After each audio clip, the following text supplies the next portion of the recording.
from Faith Forward Media, this is Healthcare Musings. I'm Dr. Hassaballa. All right, welcome to Healthcare Musings, everyone. Happy to have you with me. All right, so this week it's Nurses Week, and so in commemoration of Nurses Week, I am going to tell the story of when I was nurse for a day. Now, when I put the teaser on TikTok, a lot of people thought I was doing bedside nursing, like in the ICU or something. And there's an issue about scope of care, right? I'm a licensed physician. It's beyond my scope to take over a shift as a nurse at the bedside. I don't think any hospital would allow me to do that. And based on my experience, I don't blame them for never allowing me to do that. This is the story. But for a telemedicine, a Tele-ICU, maybe, because it's not bedside nurses where I'm interacting with actual patients. So I worked at a Tele-ICU, a bunker-style Tele-ICU for more than 10 years. And there was one night where one of the Tele-ICU nurses called in or didn't show up, or they were short. And so they asked, hey, do you mind filling in tonight as a Tele-ICU nurse? And it'll really help out. And I said, yeah, sure, why not? I mean, as a Tele-ICU doctor, right, we're covering dozens and dozens of beds, and we're doing interventions and monitoring vital signs. So I figured, it can't be as hard as that. It can't be harder than that, right? And so I was happy to help, and so I did it, and I was terrible. I didn't realize how much the Tele-ICU nurse did. It's overwhelming. There were so many things, and I just couldn't keep up. And it really hit home of how bad a Tele-ICU nurse I was when I gave report to the next nurse, right? So he comes on, he's very nice. He's like, so did you do this? And I was like, no, I didn't do that. So then he's like, oh, well, how about this? Did you follow up on that? Did you check these things?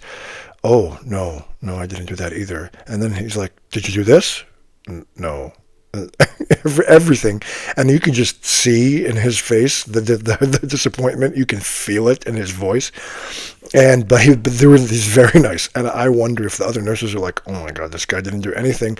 And I can't even imagine what he was saying about me afterwards. And that just hit home that I am a horrible Tele-ICU nurse. And so there's no way that I could even fathom being a bedside nurse. And what happened, and this was a long time ago, now more recently, it further solidified how I would be a horrific nurse, and I am a horrific nurse. So, I was on a plane coming home from a business trip, and, ladies and gentlemen, is there a doctor on the plane? And I had written about this on my blog. And so I rose my hand. Yeah, I'm a doctor. And so they brought me to this patient, this passenger, fellow passenger. He was pale, he was white, and not responsive, and sweaty. And I'm like, oh my God, is this guy having a heart attack? Is he having low blood sugar? Is he doing? I don't know. And I'm trying to think of, okay, what happens if he has cardiac arrest? What am I supposed to do? Where am I supposed to put him?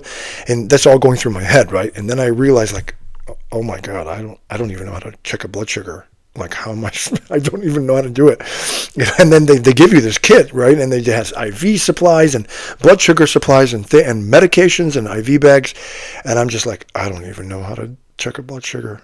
I never have to do that. And then I'm like, I don't even know how to put an IV. Like, what am I supposed to do?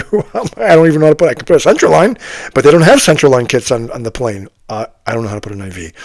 The nurses always do that, but I'm telling you, thank God, there was a nurse from the University of Pennsylvania, Penn, who happened to be on the plane. She came and helped, and she was a lifesaver. She checked his blood sugar, and we were able to work together to help him, and he perked up. I think he was hypoglycemic. He had low blood sugar. And so those two stories just show that I am a horrible nurse. There's no way that any hospital should trust me to care for patients at the bedside. And that says that as a nurse, at least, take care of patients at the bedside as a nurse.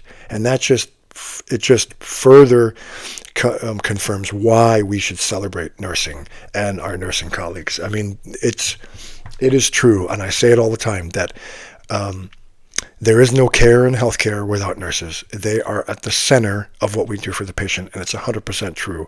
And they're there all the time with the patient. They're the eyes and ears of the healthcare team.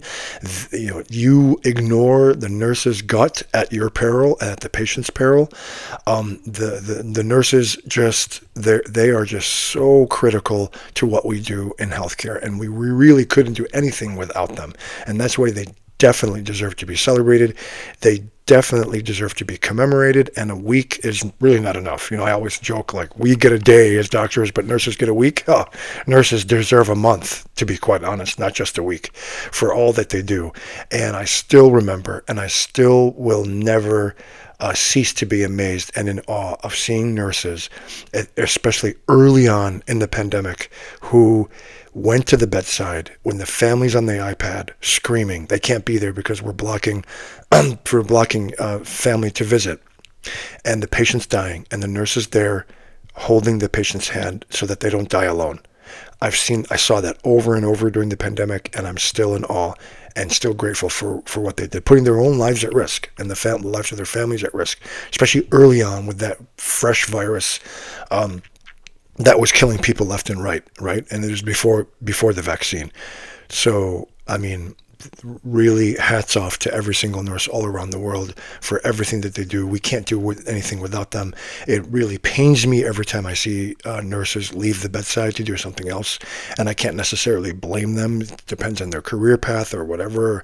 The pandemic really pushed a lot of nurses out of the field, and that's terrible, and it's a terrible tragedy.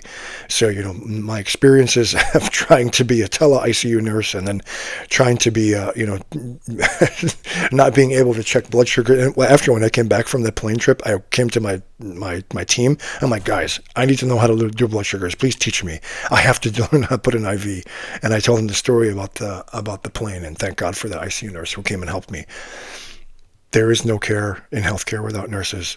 They are crucial, a critical part of our team, and I'm forever grateful for everything that they do for the healthcare team and for the patient, first and foremost.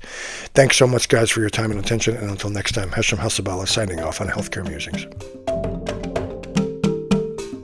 Thank you for listening. Sign up at healthcaremusings.com to get every episode delivered directly to your email, and please don't forget to leave a 5-star review. Thank you so much.